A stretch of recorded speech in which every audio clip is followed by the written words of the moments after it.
Hey guys, this is Vaibhav Agrawal and once again welcome back to our YouTube channel study material. Friends, आज के इस video में अपन देखने वाले हैं interview experience and interview process about the Odisha company. जी हाँ फ्रेंड्स, यहाँ पर जो भी मैं आपको interview process and experience share करने वाला हूँ वो एक मेरे फ्रेंड का है, लेकिन मैं यहाँ पर कुछ पॉलिसीज़ की वजह से उसका नाम डिस्क्लोज़ नहीं कर सकता हूँ और उसने भी मना किया था कि थोड़ा कंपनी का इशू हो सकता है। That's why I will not disclose the name. But लेकिन यहाँ पर मैं आपको उसकी सारी जो बेसिक इन्फॉर्मेशन है, लाइक उसका पास आउट ईयर क्या था, उसका ग्रेजुएशन कहाँ से था, उसकी प्रीवियस कंपनी कौन सी थी, वो सब मैं यहाँ पर आपको बताने वाला हूँ। उसका टेक्नोलॉजी स्टैक क्या था और यहाँ पर इंटरव्यू प्रोसेस में क्या क्या हुआ था, कितने राउंड हुए थे, हर एक राउंड की डिटेलिंग यहाँ पर अपन देखेंगे। लाइक उसमें क्वेश्चन कहाँ से आ रहे थे, किस टाइप के क्वेश्चन थे, क्या लेवल था क्वेश्चन का, वो सब कुछ अपन यहाँ पर डिस्कस करने वाले हैं। ओके फ्रेंड्स, तो वीडियो को एंड तक जरूर देखिएगा। ओके फ्रेंड्स, सबसे पहले यहाँ पर बात कर लेते हैं टॉपिक्स टू बी कवर्ड। तो मैं यहाँ पर जो भी टॉपिक आज कवर करने वाला हूँ वो मैंने यहाँ पर लिखा हुआ है। लाइक पहले नंबर अपन देखेंगे बेसिक इन्फॉर्मेशन अपन देखने वाले हैं उस बंदे की, मेरे दोस्त की, जो जहाँ से पास आउट हुआ है, क्या उसका बेसिक इन्फॉर्मेशन है, वो यहाँ पर अपन देखने वाले। बेसिक इंट्रोडक्शन हो गया। सेकेंड नंबर पर अपन देखने वाले हैं कि उसने अप्लाई कहाँ से किया, आप कहाँ से अप्लाई कर सकते हैं। टोटल नंबर ऑफ़ राउंड्स की अपन बात करेंगे और डिटेलिंग ऑफ ईच राउंड देखेंगे। उसके बाद अपन के हर एक राउंड में क्या डिटेलिंग दी, क्या क्वेश्चंस पूछे गए थे, किस टेक्नोलॉजी से पूछे गए थे, और सब कुछ अपन यहाँ पर देखने वाले हैं। देन फाइनली लास्ट में अपन देखेंगे एक प्रो टिप। तो फ्रेंड्स, प्रो टिप को भी बिल्कुल मिस मत करिएगा, ये बहुत ही ज़्यादा इंपॉर्टेंट है आप सभी के लिए। ओके फ्रेंड्स, तो यहाँ पर बेसिक इंट्रोडक्शन की बात कर लेते हैं। मेरे फ्रेंड का जो बेसिक इंट्रोडक्शन है, तो ग्रेजुएशन की बात करेंगे फ्रेंड्स। उसने एलएनसीटी भोपाल जो कॉलेज है वहाँ से उसने ग्रेजुएशन किया हुआ है, सीएसई ब्रांच में किया हुआ है। पास आउट ईयर की बात करेंगे फ्रेंड्स 2019 है, तो करीब 3 साल का एक्सपीरियंस अभी टोटल उसको हो गया, 3.5 ईयर्स का समथिंग। जो उसने ज्वाइन करी थी फर्स्ट कंपनी, वो करी थी रेनिसो मेट्रोलॉजिकल सिस्टम, और वहाँ पर दिसंबर 2021 तक काम किया था। जो उसने ज्वाइन करी थी रेनिसो, वो करी थी जून 2019 में। तो करीब करीब 2.5 साल पूरा यहाँ पर हो गया था। 2.5 ईयर्स आप इसका एक्सपीरियंस मान सकते हैं फर्स्ट कंपनी में। तो यहाँ पर मैंने भी लिखा हुआ है ज्वाइन ओडिशा इन दिसंबर 2021। और टेक्नोलॉजी स्टैक की बात करेंगे। जो टेक्नोलॉजी स्टैक मतलब उसकी जो पुरानी कंपनी में यूज़ हो रही थी और जिस पर उसने काम किया था, मैं उसकी यहाँ पर बात कर रहा हूँ। तो वो थी C++, C hash, WPF and .NET। Okay friends, तो आगे चलते हैं और यहाँ पर अपन देख लेते हैं टोटल नंबर ऑफ़ राउंड्स कितने होते और उसने अप्लाई कहाँ से किया था। तो अप्लाई की बात करेंगे फ्रेंड्स, तो मैंने उससे पूछा तो उसने बताया था कि उसने कहीं से अप्लाई नहीं किया। लिंक्डइन पर वो थोड़ा बहुत एक्टिव रहने लगा था जब उसको जॉब स्विच करना था। तो लिंक्डइन के ऊपर सीधा ही उसको ओडिशा के जो टेक्निकल मैनेजर मतलब जो हायरिंग टीम थी, रिक्रूटमेंट टीम थी, उनकी तरफ से उसको मैसेज आया था और फिर थोड़ा बहुत कॉन्वर्सेशन हुआ। उसके बाद उसने वहाँ पर अपना रिज्यूमे फॉरवर्ड किया उनको, and after 2 to 3 days, couple of days बाद उसका इंटरव्यू शेड्यूल हो गया था। Friends, total number of interview rounds की बात करेंगे तो टोटल राउंड्स यहाँ पर जो पूरी इंटरव्यू प्रोसेस में थे वो थे 3। हो सकता है किसी के लिए कम रहे, हो सकता है किसी के लिए ज़्यादा रहे, मतलब 3 राउंड्स तो मेरे हिसाब से कॉमन ही है, और 3 राउंड से कम आजकल तो होते ही नहीं है। तो आप मिनिमम राउंड मान लीजिए 2 से 3 आपके भी होने वाले हैं और इससे ज़्यादा भी आपके हो सकते हैं। तो फ्रेंड्स, आगे चलते हैं और हर एक राउंड की अपन यहाँ पर डिटेलिंग देख लेते हैं। बात करते हैं फ्रेंड्स सबसे पहले फर्स्ट राउंड की। फर्स्ट राउंड जो था फ्रेंड्स वो था technical round, technical interview round, जो करीब करीब मेरे फ्रेंड का था वो था 50 मिनट्स तक चला था। तो फ्रेंड्स, क्वेश्चंस की यहाँ पर बात कर लेते हैं, क्या क्वेश्चंस उससे पूछे गए थे। तो WPF है जो विंडोज़ प्रेजेंटेशन फाउंडेशन, जो एक UI लैंग्वेज है फ्रेंड्स, तो उसके ऊपर उससे क्वेश्चन पूछे गए थे। बोला गया था कि WPF में पर्टिकुलर चीज़ों के ऊपर कोई एक कंसेप्ट टाइप को उसको दे दिया था, लॉजिक टाइप को लिखने के लिए बोल दिया था कि आपको लॉजिक लिखना है। कोई यहाँ पर ID या फिर प्लेटफॉर्म नहीं दिया गया था कि जिसके ऊपर आपको कोड लिख कर रन करना है, कंपाइल करना है, ऐसा कुछ भी नहीं था। सीधा डायरेक्टली उससे बोला गया कि भाई आप नोटपैड के ऊपर लॉजिक लिखें and we will check the logic and syntax. तो मतलब वो फाइनली उसका चेक करने वाले थे कि उसका लॉजिक कैसा है, उसकी लॉजिक बिल्डिंग कैपेबिलिटीज़, उसकी थिंकिंग एबिलिटीज़ कैसी है, और उसको सिंटैक्स फाइनली पता है या फिर नहीं, या फिर हवाबाजी कर रहा है। फ्रेंड्स, आगे चलते हैं। जो कोडिंग क्वेश्चन उससे पूछा गया था रिलेटेड था, वो था डेटा टेम्पलेट रिलेटेड क्वेश्चन थे कि डेटा टेम्पलेट को कैसे यूज़ करते हैं। वो भी आपको कोडिंग के थ्रू बताना था कि आप जो कोडिंग है, जो कोई लॉजिक आप लिखते हैं, उसमें डेटा टेम्पलेट का पर्टिकुलर यूज कहाँ करते हैं और कैसे करते हैं, वो आपको यहाँ पर समझाना था। क्वेश्चंस की बात करेंगे फ्रेंड्स, डिफ़िकल्टी लेवल, मैंने उससे पूछा था कि क्वेश्चंस का डिफ़िकल्टी लेवल क्या था। तो उसने बोला था कि जो क्वेश्चंस का डिफ़िकल्टी लेवल है वो मीडियम लेवल का था। मतलब थोड़ा बहुत अगर आपको अच्छा मतलब प्रोजेक्ट का नॉलेज है, आपने लिटरली आपने काम किया हुआ है, तो आप सारे इंटरव्यू वो सारे राउंड्स उसके क्रैक कर सकते हैं। ट्रिगर्स के ऊपर भी क्वेश्चन पूछे गए थे। WPF में जो विंडोज़ प्रेजेंटेशन फाउंडेशन है उसमें जो ट्रिगर्स होते हैं, वो ट्रिगर्स कैसे काम करते हैं, क्या होते हैं, उनका फंक्शनलिटी क्या है, वो यहाँ पर आपको एक्सप्लेन करना था। उसके बाद आपसे पूछा गया था अटैच्ड प्रॉपर्टी एंड डिपेंडेंसी, जो प्रॉपर्टीज होती हैं WPF में, वो आपको एक्सप्लेन करनी थी। फ्रेंड्स, फर्स्ट राउंड केवल इतना ही नहीं है, अपन आगे चलते हैं और देख लेते हैं फर्स्ट राउंड में और क्या पूछा गया था। तो फर्स्ट राउंड में उसके बाद पूछे गए थे सी हैज़ के कुछ क्वेश्चंस पूछे गए थे कि how to use delegate and events. तो सी हैज़ में डेलीगेट्स एंड इवेंट्स वगैरह होते होंगे। मुझे सी हैज़ लिटरली नहीं आती है, ना मैंने इस पर कभी काम किया है। तो डेलीगेट्स एंड इवेंट्स क्या होते हैं सी हैज़ में, वो कैसे यूज़ करते हैं, कहाँ यूज़ करते हैं, क्या उसकी इंपॉर्टेंस है, उससे सारी रिलेटेड चीज़ें उससे वो पूछी गई थी। ऊप्स कंसेप्ट पूछा गया था कि ऊप्स कंसेप्ट आप कैसे अप्लाई करेंगे किसी पर्टिकुलर प्रोग्राम में, किसी पर्टिकुलर अगर आप डेटा सेट आप कुछ भी बना रहे हो तो किस हिसाब से आपको वो चीज़ें लेनी चाहिए।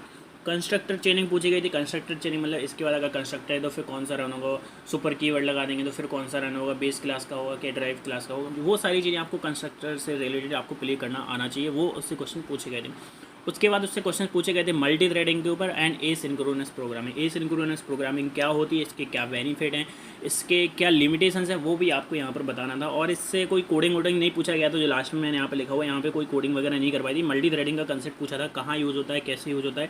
सिमिलरली पूछा गया था एसिंक्रोनस प्रोग्रामिंग कैसे होती है, क्या करती है, क्या इसके लिमिटेशंस है अगर इसको अपन यूज़ करते हैं। ओके फ्रेंड्स, आगे चलते हैं। सेकंड राउंड की यहाँ पर अपन बात कर लेते हैं। सेकंड राउंड फ्रेंड्स जो था वो टेक्निकल प्लस मैनेजरियल राउंड था, वो जो करीब 40 मिनट तक यहाँ पर चला हुआ था। इंटरनल वर्किंग इसमें पूछी गई थी गार्बेज कलेक्टर की, कि जो गार्बेज कलेक्टर है उसकी इंटरनल वर्किंग कैसे क्या होती है, कौन सा फंक्शन अपन लिखते हैं, कौन सा फंक्शन नहीं लिखते हैं, कहाँ पर कैसे क्या यूज़ होता है, उसकी पूरी आपको डिटेलिंग बतानी थी। उसके बाद एक कोड पूछा गया था रिलेटेड टू द हायरार्की था, जो उसने एग्जिट जो उससे पूछा गया था वो उसने मुझे यहाँ पर बताया। लाइक मैंने यहाँ पर लिखा हुआ है CEO मैनेजर्स एंड एम्प्लॉय, मतलब उसको एक हायरार्की बनानी थी। जैसे कोई पर्टिकुलर कंपनी में सबसे टॉप पे कौन होता है फ्रेंड्स, CEO होता है, उसके नीचे मैनेजर्स होते हैं, अगर मोटा मोटा अगर अपन ले लें आर्किटेक्ट वगैरह भी होते हैं, राइट। CEO हो गए, फिर मैनेजर्स हो गए, देन उसके नीचे हो गए एम्प्लॉय। तो यहाँ पर एक डेटा सेट बनाना था, एक प्रोग्राम उसको लिखना था कि अगर कोई प्रिंट करता है मैनेजर्स का नाम, तो मैनेजर्स के अंडर में कौन कौन से एम्प्लॉयज़ हैं वो सारे प्रिंट हो जाने चाहिए। अगर कोई प्रिंट करता है CEO का नाम, तो CEO के अंडर में कौन कौन से मैनेजर्स हैं वो प्रिंट हो जाए। हर एक मैनेजर के अंडर में कौन कौन से एम्प्लॉयज़ हैं वो यहाँ पर प्रिंट हो जाना चाहिए। तो इस हिसाब से कुछ हायरार्की रिलेटेड क्वेश्चन था जो उसने मुझे बताया, तो वो यहाँ पर उससे पूछा गया था केवल सेकेंड राउंड में। एंड पूछा गया था गार्बेज कलेक्टर की फंक्शनैलिटी, केवल इतना ही उससे पूछा गया था सेकंड राउंड में, और कुछ भी नहीं पूछा गया था। फ्रेंड्स आगे चलते हैं थर्ड राउंड की। थर्ड राउंड था केवल HR राउंड, करीब 20 मिनट चला था, कुछ ज़्यादा डिस्कशन नहीं था इसमें, केवल सैलरी डिस्कशन था। और उससे एक क्वेश्चन पूछा गया था, केवल एक ही क्वेश्चन उसने मुझे बताया कि केवल उससे यही क्वेश्चन पूछा गया था कि आप जो अपनी करेंट कंपनी है वो क्यों छोड़ना चाहते हो, क्योंकि जो उसकी रेनिसोक मेट्रोलॉजिकल सिस्टम कंपनी है वो भी काफ़ी अच्छी कंपनी है, वर्क एनवायरनमेंट वगैरह, सैलरी पैकेज वगैरह हर एक चीज़ अच्छा था, इसलिए वो रीजन जानना चाहते थे कि आप ये वाली कंपनी क्यों छोड़ रहे हैं। तो एक क्वेश्चन ये था उससे, और सैलरी डिस्कशन बस था। तो फ्रेंड्स ये सारे राउंड्स थे जो मैंने आपको यहाँ पर बताया कि फर्स्ट सेकंड थर्ड राउंड में क्या था। और फ्रेंड्स अपन आ गए यहाँ पर लास्ट स्लाइड, फाइनल स्लाइड पर आ गए, जो कि है प्रो टिप्स के बारे में। जी हाँ फ्रेंड्स, यहाँ पर अपन डिस्कस करने वाले हैं प्रो टिप्स, और यहाँ पर अपन देख लेते हैं जो प्रो टिप्स क्या होनी चाहिए। आपकी जो स्ट्रेंथ है फ्रेंड्स, आपको अपनी स्ट्रेंथ के ऊपर हमेशा फोकस करना चाहिए। आप किसी भी कंपनी का इंटरव्यू आप देने जा रहे हो, तो जो चीज़ आपको आती है, जिस चीज़ पर आपने काम किया हो, मतलब जैसे कोई प्रोजेक्ट में आप काम कर रहे हो, पर्टिकुलर टेक्नोलॉजी में आप काम कर रहे हो, तो उसके ऊपर आपका फोकस बहुत अच्छा होना चाहिए, उस पर आपकी पकड़ बहुत अच्छी होनी चाहिए। ऐसा नहीं है कि आपको 10 लैंग्वेज आती हैं और 10 में से 10% 10 की 10 ही आती है, लेकिन कोई और अगर दूसरा बंदा है जिसको 1 या 2 टेक्नोलॉजी आती है और वो 100% आती है, मतलब बहुत ही स्ट्रॉन्ग उसकी कमांड है उस चीज़ में, तो उसको सिलेक्ट किया जाएगा, उसको प्रेफरेंस दी जाएगी, राइट। तो आपको जो आपकी स्ट्रेंथ है उसके ऊपर फोकस करना है। ऐसा नहीं कि एक नाव में इसमें भी जाएंगे, उस नाव में भी हम जाएंगे, सभी नाव में सवार नहीं होना है। सेकंड पॉइंट्स की बात कर लेते हैं, don't mention unnecessary things in resume. Resume में कभी भी आपको अननेसेसरी चीज़ें मार्क नहीं करनी है। जो आप देखेंगे तो सेकंड पॉइंट भी फर्स्ट पॉइंट से रिलेटेड है, मतलब जो चीज़ें आपको आती हैं केवल आपको वही यहाँ पर रिज्यूम में लिखना है, फालतू की चीज़ें नहीं लिखना है। अगर आपको वेब डेवलपमेंट नहीं आता है, आपको बैकएंड नहीं आता है, आपको फ्रंट एंड नहीं आता है, आपको जो चीज़ नहीं आती है वो आप मेंशन नहीं करिए। जो चीज़ें आपको आती है केवल आप वही इसमें मेंशन करिए। Be precise in your resume. Third point भी अगर आप देखेंगे तो फिर से वो इंटरलिंक करता है सेकंड पॉइंट से, मतलब आपको अपने जो रिज्यूम में बिल्कुल शॉर्ट में चीज़ें लिखनी है। ऐसा नहीं कि 4 पेज का रिज्यूम बना रहे हो, 5 पेज का रिज्यूम बना रहे हो, प्रोजेक्ट लिख रहे हो तो प्रोजेक्ट का डिस्क्रिप्शन ही आधी पेज का आपने लिख दिया है, ठीक है। तो इतना लेंथी रिज्यूम भी नहीं बनाना है, शॉर्ट होना चाहिए, कंसाइज होना चाहिए, ताकि जो इंटरव्यूअर है उसका फोकस होना चाहिए आपके मेन पॉइंट्स के ऊपर, आपकी स्किल्स के ऊपर, आपके वर्क के ऊपर, कि आपने वर्क क्या किया है, आपको क्या चीज़ें आती हैं, आपकी रिस्पॉन्सिबिलिटीज़ क्या आती हैं कंपनी में, वो सब बिल्कुल हाईलाइटेड होना चाहिए, वो क्लियरली आपकी रिज्यूम में दिख जाना चाहिए, ज़्यादा हौच पौच नहीं होना चाहिए रिज्यूम में, ठीक है। Prepare very good for in technical round. तो आपका जो टेक्निकल राउंड है आपको पता होता है, राइट। आपके पास जॉब डिस्क्रिप्शन होता है, जिस भी कंपनी का आप इंटरव्यू देने जाते हो फ्रेंड्स, तो आपको पता होता है कि जॉब डिस्क्रिप्शन आपका क्या है। आपको .NET के ऊपर पूछा जाना है, आपसे स्प्रिंग पूछी जाएगी, आपसे स्प्रिंग बूट पूछी जाएगी, आपसे कोर जावा पूछी जाएगी, आपसे पाइथन पूछी जाएगी, आपसे क्या पूछा जाएगा वो सब आपको पहले से पता होता है, राइट। तो उन चीज़ों के ऊपर आपकी कमांड बहुत अच्छी होनी चाहिए। और सेकंड पॉइंट यहाँ से फिर से वही रिलेट करता है कि जो आपके रिज्यूम में लिखा हुआ है वो आपको बहुत अच्छे से आना चाहिए। अगर आपने रिज्यूम में कोई चीज़ ऐसी लिखी है जो आपको नहीं आती, देन आई वुड सजेस्ट कि आप वो रिज्यूम से आप हटा दीजिए, ठीक है फ्रेंड्स। आगे चलते हैं friends, work on your weak areas. तो वीक एरियाज पे भी आपको काम करना है। ऐसा नहीं है कि आप कोई एक चीज़ आपको आती है वही पढ़े जा रहे हो। सपोज आपको मैथमेटिक्स आती है, बात कर लेते हैं यहाँ पर, कोई जैसे आप गवर्नमेंट एग्जाम देने जा रहे हो, आपको मैथमेटिक्स आती है, तो आपने मैथमेटिक्स तो क्लियर कर लिया, मैथमेटिक्स स्ट्रॉन्ग करते जा रहे हो लेकिन आपकी रीजनिंग, जीके, इंग्लिश अगर आपकी वीक है तो उन चीज़ों पे भी आपको काम करना पड़ेगा, राइट। जैसे आप गवर्नमेंट एग्जाम का अगर आप एग्जाम्पल ले लें तो उसमें सेक्शनल कट ऑफ होता है, राइट। अगर आप पर्टिकुलर आप सब्जेक्ट का सेक्शनल कट ऑफ ही नहीं निकाल पाएंगे तो ओवरऑल कट ऑफ निकलने से कोई मतलब नहीं होता है, ठीक है। तो आपकी जो बी करियर है फ्रेंड्स, उसमें भी आपको बहुत अच्छा काम करने की यहाँ पर ज़रूरत है। जैसे आपने कोई बात कर लेते हैं यहाँ पर, आपको बैक एंड डेवलपमेंट अच्छे से नहीं आता है, आपको फ्रंट एंड डेवलपमेंट अच्छा से आता है, तो बैक एंड डेवलपमेंट में थोड़ा सा आप अच्छा काम करिए, थोड़ा सा आप उसको सीखिए और थोड़ा उसको एनालाइज करिए, थोड़ा उसके डीप में जाइए ताकि आप फुल स्टैक डेवलपर बन सके, आपको फ्रंट एंड भी आने लगा, बैक एंड भी आने लगा। कम्युनिकेशन स्किल्स आपकी बहुत ही अच्छी होनी चाहिए फ्रेंड जी, बहुत ही ज़्यादा most important factor according to me, क्योंकि जब आप कंपनी में जाते हो तो आपको क्लाइंट से इंटरेक्ट करना होता है, आपको बिजनेस पर्सन से आपको इंटरेक्ट करना होता है, मैनेजर्स वगैरह भी हो जाते हैं कई बार, आप धीरे धीरे आपकी पोजीशन बढ़ती रहती है, राइट। तो आपको आर्किटेक्ट वगैरह से भी आपको यहाँ पर कंसल्ट करना पड़ता है, उनसे डिस्कशंस होते हैं, आपके मीटिंग्स होते हैं, जो आपके मेल्स होते हैं, मेल्स का रिप्लाई करना भी बहुत एक पर्टिकुलर प्रोफेशनल लैंग्वेज में बहुत ही ज़्यादा इंपॉर्टेंट होता है। तो वो मेल वगैरह भी आपकी सब कुछ डिफाइन कर देता है, आपकी कम्युनिकेशन स्किल्स, कि आपकी कम्युनिकेशन स्किल्स कैसी है। तो कम्युनिकेशन स्किल्स आपकी बहुत ही अच्छी होनी चाहिए। अगर आपकी कम्युनिकेशन स्किल्स वीक है ना तो फ्रेंड्स आप पहले नंबर उस पर काम करिए। मेरे ख्याल से आपके अगर कम्युनिकेशन स्किल्स नहीं है तो आपका इंटरव्यू क्रैक होने वाला नहीं है। बाई चांस अगर आपका इंटरव्यू क्रैक हो जाता है तो आपको कंपनी में बहुत ही ज़्यादा डिफिकल्टी आपको यहाँ पर फेस करनी पड़ेगी। कोई हो सकता है कि आपका मीटिंग चल रही है, स्टैंड अप चल रहा है, आप टीम लीड बन रहे हो, फिर वहाँ पे अगर आप टीम को लीड नहीं कर पा रहे, आप अपनी टीम को समझा नहीं पा रहे, आपकी कंपनी में कोई इशू आ गया, आपके प्रोजेक्ट में कोई इशू आ गया, आप वो ही समझा पा रहे कि इशू क्या है, किस वजह से आ रहा है, कैसे उसको रिजॉल्व करना है, तो वो सब होता है आपकी कम्युनिकेशन की वजह से, राइट। अगर आपके पास कम्युनिकेशन से अच्छा नहीं तो आप कम्युनिकेट नहीं कर पाओगे अदर टीम मेंबर्स को, आप कम्युनिकेट नहीं कर पाओगे अपने क्लाइंट को कि यार ये वाला इशू है और this is the particular reason, right. तो आपकी कम्युनिकेशन स्किल्स बहुत ही ज़्यादा इंपॉर्टेंट है और इसको आपको बहुत ही अच्छा स्ट्रॉन्ग करने की बहुत ही ज़्यादा ज़रूरत है। फ्रेंड्स बात करते हैं यहाँ पे prepare some scenario based question. कुछ सिनेरियो बेस्ड क्वेश्चन होते हैं जो आपसे इंटरव्यूअर हमेशा आपसे पूछता है कि अगर ऐसा होता है कि सपोज आपकी पर्टिकुलर कंपनी में आप काम कर रहे हो, पर्टिकुलर प्रोजेक्ट पे आप काम कर रहे हो, डेडलाइन बची हुई है कि 1 हफ्ते बाद आपका जो प्रोजेक्ट है वो आपका खत्म हो जाना चाहिए, जो गो लाइव हो जाना चाहिए, लेकिन आपको पता चला कि अभी जो आप काम कर रहे हो उसमें कम से कम 15 दिन लगेंगे, तो उस सिचुएशंस में आप क्या करोगे, उसको कैसे डील करोगे। आपने कोई कोड लिखा, प्रोडक्शन हो गया, गो लाइव हो गया, आप चले गए 3 दिन की छुट्टी पे, अब वो फट गया, वहाँ पे कोई इशू आ गया, मतलब समझ रहे हो, कुछ भी तरीके के इश्यूज हो सकते हैं, राइट।